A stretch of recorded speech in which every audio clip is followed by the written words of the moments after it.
एक रात रोहन और विहान अपने घर से टहलने के लिए निकलते हैं। वो आपस में बातें करते जा रहे थे कि क्या कोई भूत होता है या नहीं। तभी वहाँ अंकल डसूजा आते हैं और वो उन दोनों बच्चों को घर जाने के लिए बोलते हैं, क्योंकि आज अमावस्या की रात थी और उनका मानना था कि आज उस पहाड़ी के मकान में कुछ हलचल होती है। और इतना कहते ही अंकल डसूजा वहां से चले जाते हैं। रोहन और विहान अंकल की बात का मजाक बनाने लगते हैं। डसूजा अंकल भी ना कितनी दकियानूसी बातें करते हैं।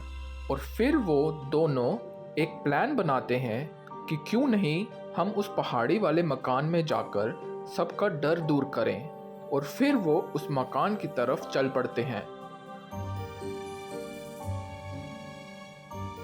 कुछ ही देर में रोहन और विहान उस मकान के बाहर पहुंच जाते हैं, लेकिन वो आपस में बातें करते हैं कि यहाँ तो कोई भी डरने वाली बात नहीं है।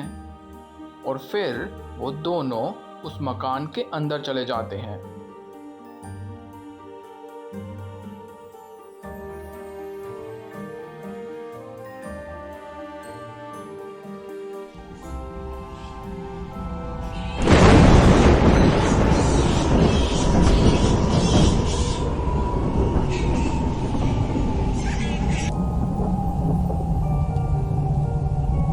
उनके अंदर जाते ही उनके मन में अब डर बैठने लगता है और अब उनके चेहरे से वो हंसी चली जाती है और डर का भाव उनके मन में घर कर लेता है, क्योंकि मकान अंदर से बिल्कुल भी साफ नहीं था। अंदर जाले थे और ठंड भी अंदर बाहर से ज़्यादा थी। और तभी उनकी नज़र एक ताबूत पे पड़ती है, जिसको देखकर वो दोनों डर जाते हैं और सोचने लगते हैं कि ये यहाँ क्या कर रहा है। और फिर वो हिम्मत करके डरते डरते उस ताबूत के पास जाने का फैसला लेते हैं। पर उसके पास जाते ही उनको कुछ अजीब सा लगता है और फिर वो घबरा जाते हैं। और तभी वो वहाँ से बाहर जाने के लिए निकल पड़ते हैं। लेकिन तभी वहाँ एक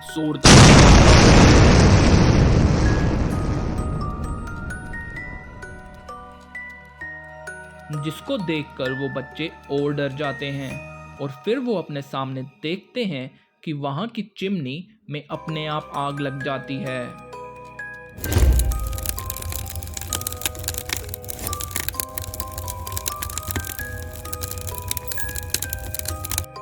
और फिर वो आगे देखते हैं कि ताबूत का मुंह तो अब खुल गया होता है। और फिर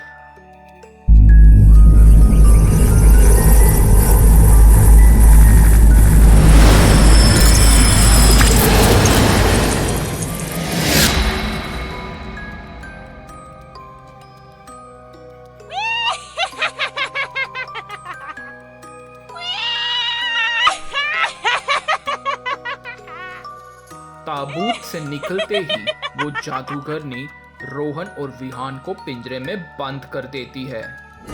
अब रोहन और विहान का क्या होगा ये पता चलेगा आपको सब्सक्राइब करने के बाद।